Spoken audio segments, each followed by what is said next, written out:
আসসালামু আলাইকুম শিক্ষার্থীবৃন্দ, তোমরা যারা অনার্স প্রথম বর্ষ আইসিটি তে রয়েছে সকল বিভাগের শিক্ষার্থীবৃন্দ, তোমাদের বলছি আমরা লংগুলের পক্ষ থেকে সমগ্র ইউনিটের আমরা কিন্তু সাজেশন তৈরি করে ফেলেছি এবং প্রত্যেকটি সাজেশনই তোমাদের প্রদান করা হবে পর্যায়ক্রমে, তোমরা যারা আমাদের লংগুলের সাথে সম্পৃক্ত থাকবে। আমরা যদি প্রথম ইউনিটটা একটু ভালো করে দেখি, প্রথম ইউনিটের যে সাজেশন এবং সাজেশন আমরা এখানে দেখার চেষ্টা করব যে আমাদের নাম্বার বন্টনটা কেমন হবে। তাহলে নাম্বার বন্টনের বিষয়টা যদি দেখি, নাম্বার বন্টনটা হচ্ছে ইন টোটাল তোমাদের 100 মার্কসে হচ্ছে আইসিটি পরীক্ষার সিজিপিএ নির্ধারিত হবে এবং এই 100 মার্কের মধ্যে আমরা কিন্তু কয়েকটি ভাগ করতে পারি। এটা হচ্ছে ইন কোর্স প্লাস হচ্ছে অ্যাটেন্ডেন্স, এই দুইটাই মিলে হচ্ছে এখানে তোমাদের 15 নাম্বার এবং অন্য যে বিষয়গুলো রয়েছে যদিও সেখানে হচ্ছে 20 নাম্বার, কিন্তু এখানে কিন্তু এন কোর্স এবং অ্যাটেন্ডেন্স দুইটা মিলে কিন্তু 15। আর এখানে আরেকটা বিষয় সেটা হচ্ছে তোমাদের প্র্যাকটিক্যাল, এই প্র্যাকটিক্যাল নাম্বার হচ্ছে 25 আর রিটেন অংশে আমাদের লিখিত অংশ যেটা রাইটিং অংশ, এই রাইটিং অংশের মধ্যে হচ্ছে 60 বা 60। এই হচ্ছে টোটাল আমাদের 100 নাম্বারের মার্ক ডিস্ট্রিবিউশন। তাহলে তোমাদের পরীক্ষায় কিন্তু অংশগ্রহণ করতে হবে 60 নাম্বারের জন্য। 60 নাম্বারের 6টি প্রশ্ন উত্তর করতে হবে 9টি ইউনিট থেকে। তাহলে প্রশ্ন থাকবে কয়টি? টোটাল প্রশ্ন থাকবে 9টি। 9টি প্রশ্নের মধ্যে তোমাদের অ্যান্সার করতে হবে 6টি এবং 6টি প্রত্যেকটির নাম্বার হচ্ছে 10 এবং তাহলে নাম্বার দাঁড়াচ্ছে হচ্ছে 60। তাহলে প্রশ্নগুলোর ধরন কেমন হতে পারে, যেহেতু প্রশ্নের প্যাটার্ন পরিবর্তন হয়ে গেছে, নতুন প্যাটার্ন অনুযায়ী প্রশ্নের প্যাটার্নে আমাদের কিন্তু এখানে বলা হয়েছে যে সাপোজ ধরো 1 নাম্বার প্রশ্নে এখানে কিন্তু একটা প্রশ্নে 10 থাকতে পারে, এটা হচ্ছে একটা।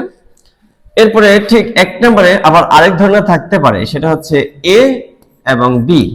এটা যিনি হচ্ছে প্রশ্ন করবে ওনার উপর নির্ভর করবে যে 1 নম্বর প্রশ্নে মার্ক কত রাখবে, সেটা উনি নির্ধারণ করে দেবেন। আরেক ধরনের প্রশ্ন হতে পারে, ধরো 1 নম্বর প্রশ্নে এভাবে হতে পারে এ বি সি, 3টা পার্টে হতে পারে। তবে ম্যাক্সিমাম ক্ষেত্রে আশা করা যায় প্রত্যেকটি প্রশ্নে হচ্ছে 2টা বা 3টা করে পার্ট থাকবে। তাহলে 3টার বেশি কখনোই পার্ট থাকবে না, ক খ গ বা এ বি সি, এই 3টা পার্ট থাকবে।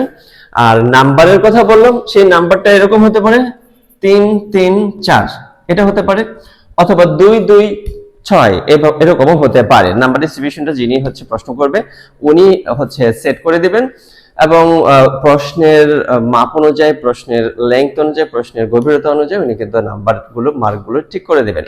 তাহলে আশা করি নাম্বার ডিস্ট্রিবিউশনের যে তোমাদের দ্বিধাদ্বন্দ্ব ছিল, প্রশ্ন ছিল, তাহলে আইসিটি এখানে কিভাবে নাম্বার ডিস্ট্রিবিউট হবে।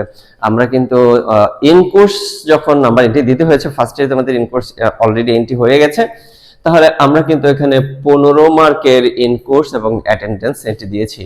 তাহলে আশা করি তোমরা এই নাম্বার ডিস্ট্রিবিউশন এবং পরীক্ষার প্রশ্নের ধরনগুলো, প্যাটার্নগুলো সম্পর্কে স্পষ্ট ধারণা পেয়েছো এবং পর্যায়ক্রমে প্রত্যেকটি ইউনিটে আমাদের লংগুলের ওয়েবসাইটে ধারাবাহিকভাবে সমস্ত ক্লাসগুলোই কিন্তু রেকর্ড পাবে। তোমরা আশা করি লংগুলের ওয়েবসাইট ভিজিট করবে এবং যদি কারো কোনো প্রয়োজন মনে করো তাহলে লংগুলের হোয়াটসঅ্যাপ নাম্বার যেটা দেওয়া আছে সেই হোয়াটসঅ্যাপে তোমরা নক করবে। তাহলে সমস্ত এই যে সাজেশনগুলো এবং সাজেশন ভিত্তিক যে ইনফোগ্রাফিক নোটগুলো এবং এই নোটগুলোর যে আমাদের ভিডিও লেকচারগুলো 90 প্রযুক্তি ব্যবহার করে যে 90 প্রযুক্তির আমরা ভিডিও লেকচারগুলো তৈরি করেছি, সেই লেকচারগুলো তুমি প্রত্যেকটা প্রশ্নেরই লেকচার পেয়ে যাবে ধারাবাহিকভাবে সিরিয়াল অনুযায়ী আমাদের ওয়েবসাইটে।